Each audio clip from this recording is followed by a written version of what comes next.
Alright, so it's been 1 week since I transplanted these peppers.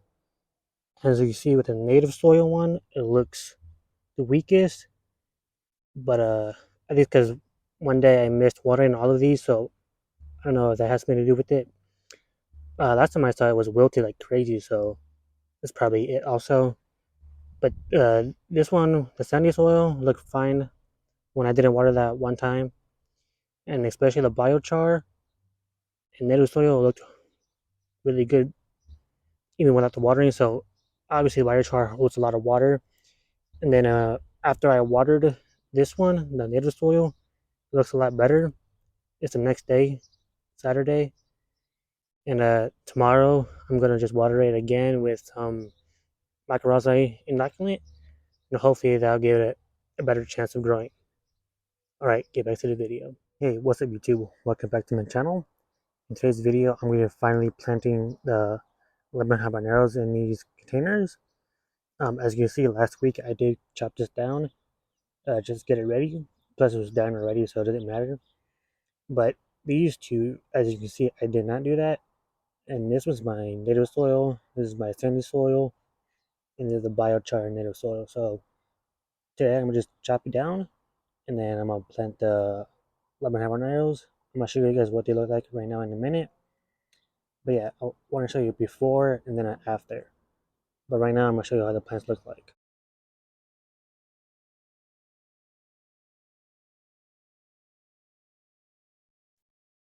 Okay, YouTube, so it's finally time to transplant these peppers.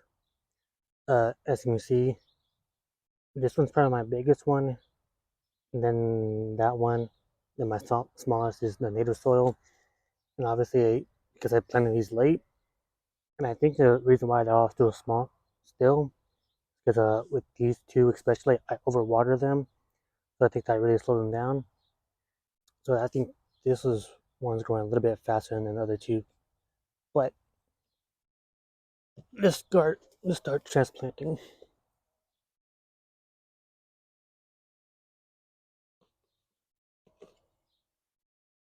And basically, I'm just going to do the same thing I did with the single seed challenge.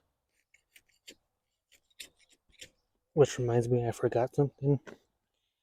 So after I get this ready, I'm going to grab the top dress and use that as an inoculant for this 15-gallon container.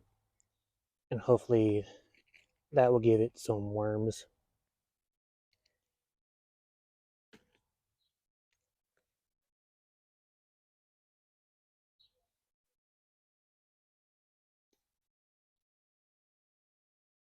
Okay, so I'll be right back. And again, if you didn't see that video, I will link it in the description. I will link it in the description so you guys can watch it. This is the top dress I'm planning to use later in the growing season. But right now, it'll make a great inoculant for this 50-gallon raised bed or container. And I want to make it so it's about leveled.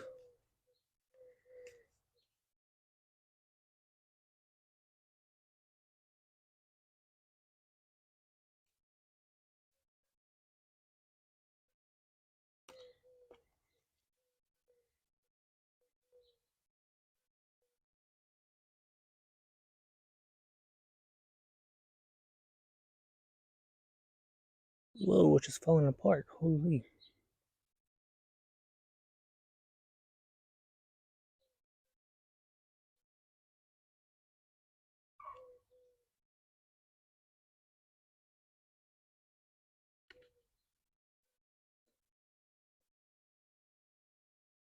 So obviously with this container, I'll put more mulch because the mulch I had on here already uh, was decomposing.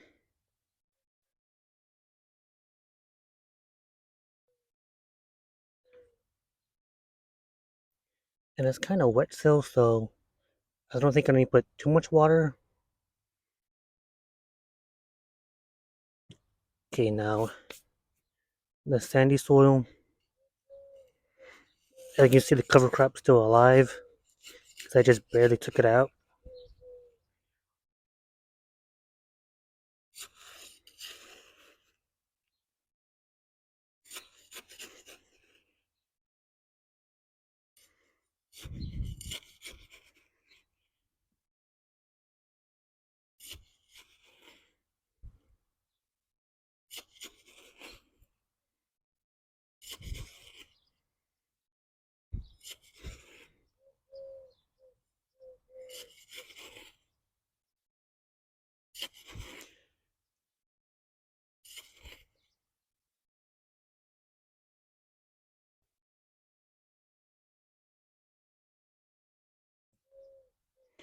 And if you're wondering, I'm using a quarter cup to put in here. You don't have to measure, you can put a handful if you want to, but I want to keep it even for all these containers. And yeah, keep this as an experiment with all these different soils. I'm not saying one or the other is the best soil to grow in. I'm just saying this is a fun experiment for me because I want to know if I can grow in these different types of soil. Oh damn, I broke a lot of roots. Well, that sucks.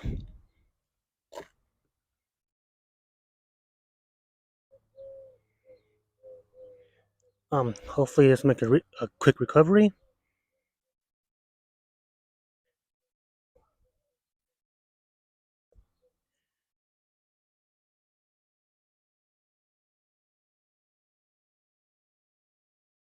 Now that my sand is mixed in with this cover crop, it's kind of hard to move the soil or the sand.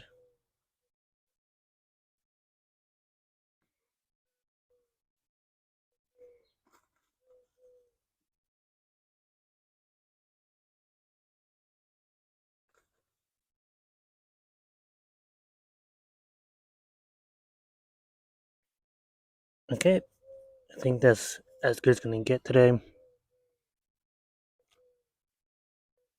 Now let's do the biochar and native soil.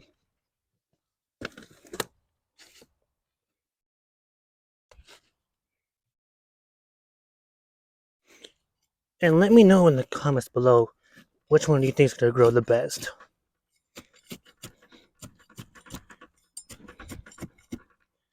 Personally, I hope it's the biochar and native soil. This way I don't have to buy a bunch of sand. If that's the case, if I need sand, or just my native soil, or this way I just can re-amend with just biochar and my native soil, maybe a little bit of amendments here and there.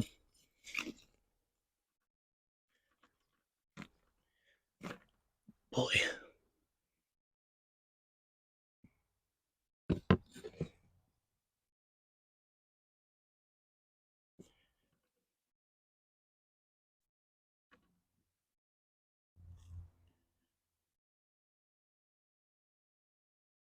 And don't worry, I'm gonna put back the cover crops that I took out of here, and then I'm gonna put some more.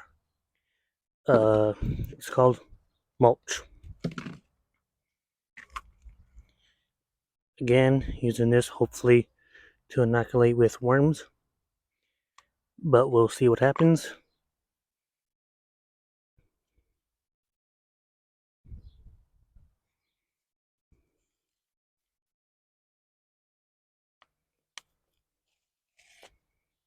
Whoa! See, this one came out all together. I don't know if you can see that, but those are some nice roots. And yeah, let's get to planting. And by the way, today is May 4th, so I'll give you guys a week update on this just to see how it looks.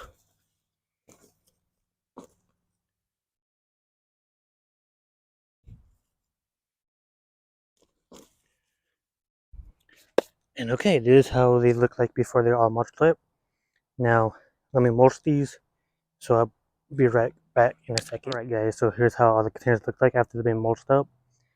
Right now, if you remember last week's video, I used JLF, and today I'm going to use the same thing and water all of these containers. Some of them, all three of them were pretty moist, but this one has the most water. But so today I'm going to water 0.5 gallons, not 0.55, 0.75 gallons, so 5%. And yeah, so I don't want to get everything too wet because I don't want to drown the plants and make them grow really slow again. So 3/4 of gallons should be good. And I won't make you guys watch me water this because that's boring. So yeah, I'll be right back.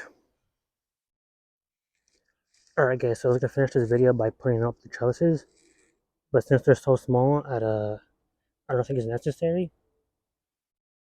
And I was gonna water with 2.5 or 2.25 gallons of water, but I decided not to do that just in case too much water for one of these containers. Like I said, I could always water again tomorrow. And yeah, so this is how they all look like so far. This is the native soil one. This is the sandy soil. This is my native soil biochar. So far they look all pretty good. And I'll keep you guys updated in a week. And yeah, see you in a bit.